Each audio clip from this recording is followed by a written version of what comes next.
Okay, so welcome everybody. My name is Stephen Fields, and I'm the Communications Coordinator for the Windsor Essex Catholic District School Board. And we're here today to share with you just a wonderful story that came to our attention. It's a story about hope and inspiration and spirituality. And we just thought it was such a great story that we wanted to share this with our community. So joining me on the line today, we've got some special guests. We've got Mrs. Masternardi, who's an English and ESL teacher at Catholic Central High School. Hello.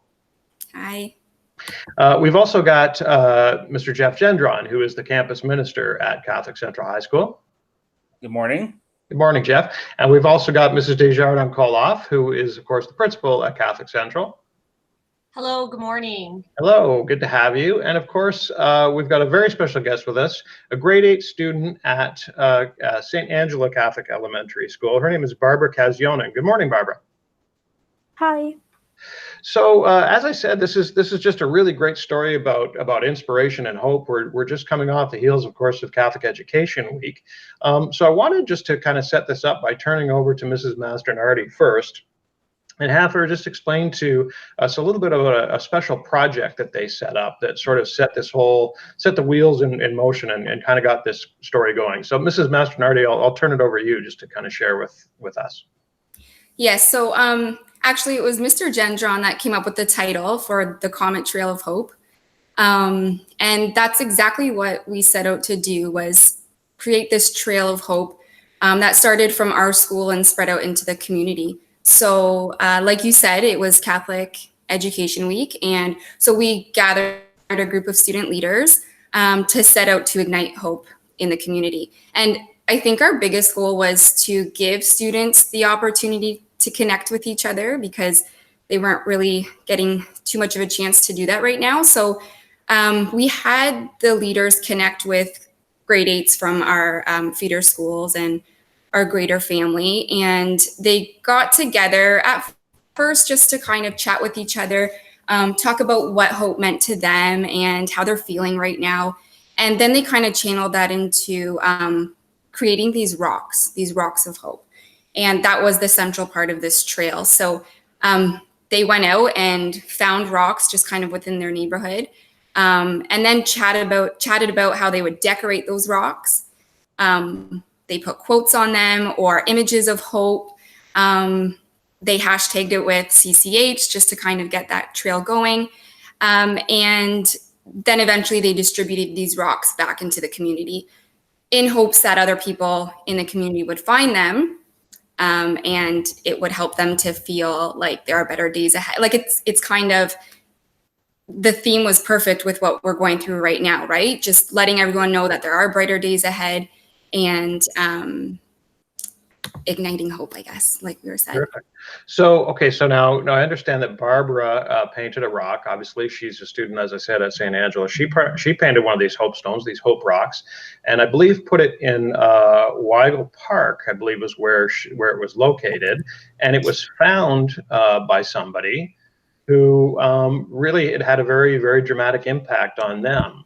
So I want to turn it over to Mr. Gendron, because he was the one who was actually contacted by the person who found the rock. So tell me about that, Jeff. And so thank you, sir. I did receive a message from DJ Stillman, who is a graduate of Catholic Central. He graduated, I think, about 4 or 5 years ago. And DJ's mom has mobility issues, and she's not able to get to the cemetery to visit her parents. So she had a memorial stone placed at Weigel Park, and that way she can still pay respects to her parents, and which are DJ's grandparents, and still do that despite her mobility issues. So DJ reached out to me because when they went to go visit the memorial stone, they found this hope stone that was there, that was placed, and DJ recognized it from Catholic Central because it had the hashtag #WeAreCCH. So he had originally thought that it was me that placed the stone there, and I said no. I explained to him about the project and that someone who created that stone placed it there and was completely unaware that it was connected to one of our graduates. So once I heard about DJ's story, I was really kind of touched about the fact that here's something that came from Catholic Central, and the stone was created by a student who is going to CCH in September, and she really, through her act of kindness, extended hope to a graduate of our school who really has been struggling with the loss of his grandparents.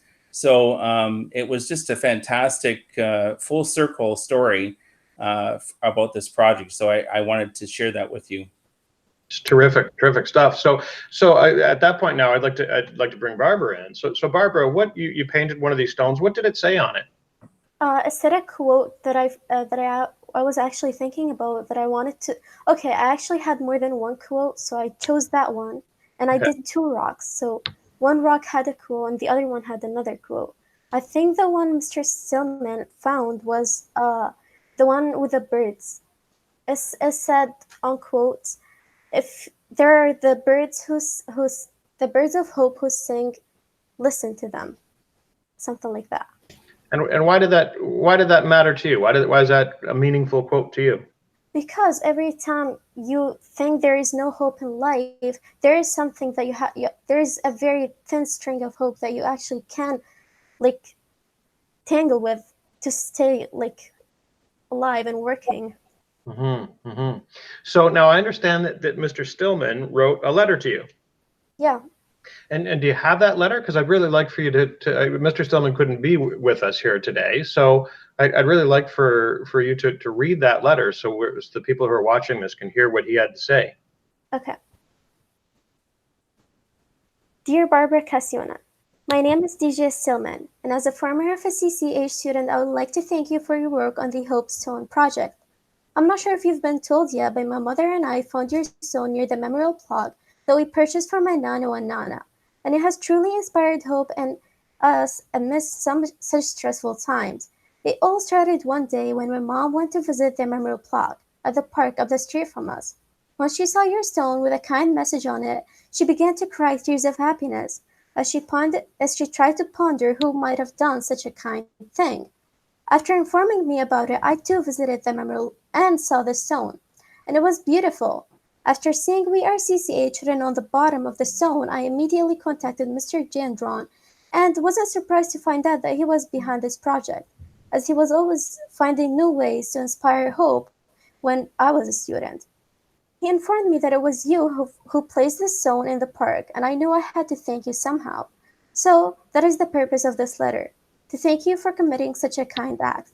You might not thought a lot about your spot you chose for your stone, and maybe you didn't expect it to impact anybody, but it has positively impacted the lives of both my mother and myself. The first day she saw your stone, she came back with a large smile on her face, and the same smile returns every time she visits the memorial now. I don't want to get into too much detail here, but it has been such a hard year for us. Finding your stone placed above the memorial was just the thing we needed to lift our spirits. Although I could go on forever about how grateful I am, my purpose of writing to you this letter is to thank you for inspiring hope in our family. It seems oddly coincidental that a project involving my old high school would benefit me after years I graduated. But as Mr. Gendron suggested, maybe the stone was meant to be placed there. Maybe there was no coincidence at all. Nevertheless, I'm forever in your debt for the happiness you've inspired in my mother and I with this act. Really, thank you for everything. I hope you have an amazing summer. Wow, what an incredible letter. Barbara, how did that make you feel when you received that? Actually, it made me feel really happy because I never really thought of my stone impacting anybody. Actually, the message of my stone is for anyone who looks at it, has a smile on their face and thinking about it all day, like having a good day, like for people. But it did actually impact somebody, so I was very happy. It just goes to show you that you never know what other people are going through. Yeah. And and what kind of impact just a simple act of kindness like that is going to have, doesn't it? Yeah. Yeah. So I'd like to bring in Mrs. Desjardins Koloff now. As principal of this school, who I know that reaching out to your community is very important to you, and staying in contact with your alumni. How did this all make you feel when you heard about this whole story?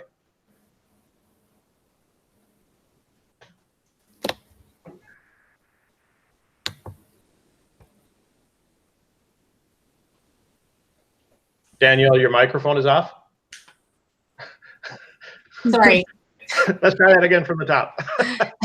I felt an overwhelming sense of pride in our community. And hearing this again from Barbara today I feel just filled with happiness. And that's something that in these days is maybe not as easy to find for some of us. And so I think that, Barbara, you offered that in the most beautiful way to our community. Catholic Central's always been known as a home where people have heightened compassion and kindness, where we really care about our community. And I've always been very proud of that. What's so beautiful about it is this interconnectivity that we're seeing between up and coming comets, graduating comets, and then the community at large. I think it shows that you don't need fancy technology. This was a rock. It doesn't come any simpler than that. And something as basic as a rock has the potential to transform emotion and community. And I think that it also proves that age, it transcends age, that it doesn't matter whether you're 14 years old or whether you're 80 years old. We have the power to instill hope in one another. I think too, this idea that the human influence that we have right now, the power of potential in these times is incredible. It's awesome. And knowing that a student like Barbara is going to be entering our community in September and furthering that leadership and instilling that hope and influencing her peers creates a whole new sense of hope for me as a principal of a school. Wonderfully said. So just to kind of wrap it up here then, Mrs. Mastronardi and Mr. Gendron, any final thoughts on kind of what this whole experience has meant to you as an educator and as a campus minister who, is promoting spirituality in our school? It was such an essential part of what we do as a Catholic school system. Maybe I'll start with you, Mrs. Mastronardi. I think we just, going out with this project in our minds, we knew we wanted to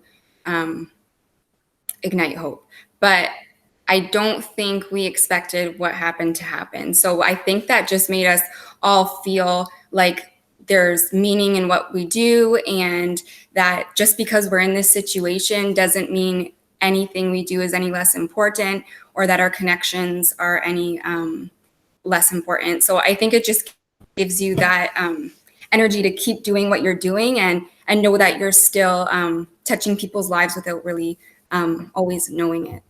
Excellent. Mr. Gendron, any final thoughts? It occurred to me while I was listening to both Barbara and Mr. Jardin Koloff that on Easter Sunday, it was a stone that was rolled away that gave people hope. And the fact that when Mary Magdalene and the apostles got to the tomb and the stone was rolled away, all of a sudden they had this sense of hope. And here we are. We had this hope project involving a stone, and it gave hope as soon as that person arrived at a memorial for their family. They had that same sense of hope that the apostles and Mary Magdalene would have felt that Easter Sunday morning. And it didn't even occur to me until now, until I heard Barbara read the letter and Mr. Jardin talk about that, that the whole symbol of a stone really, that it gave hope, over 2,000 years ago, and it still gives hope today. Something so simple, but such a positive message. It hadn't occurred to me, and that's a terrific, just an absolutely wonderful insight. So thank you very much for that, Mr. Gendron. And just finally, thanks everyone for being here this morning and sharing this story. I'm sure when we share this with people, they're going to see just what a meaningful thing it was, and what a terrific job that you're all doing there at Catholic Central and at St. Angela, of course, to you, Barbara. So thanks very much for being here today, and hopefully we'll talk to you soon. Thank you. Thanks for allowing us to share our story. Thanks, Mr. Peels. Thanks, Barbara. Thanks, you. Ms. Mastronardi. Thank you. Yes. Take care, folks. Take care. Bye.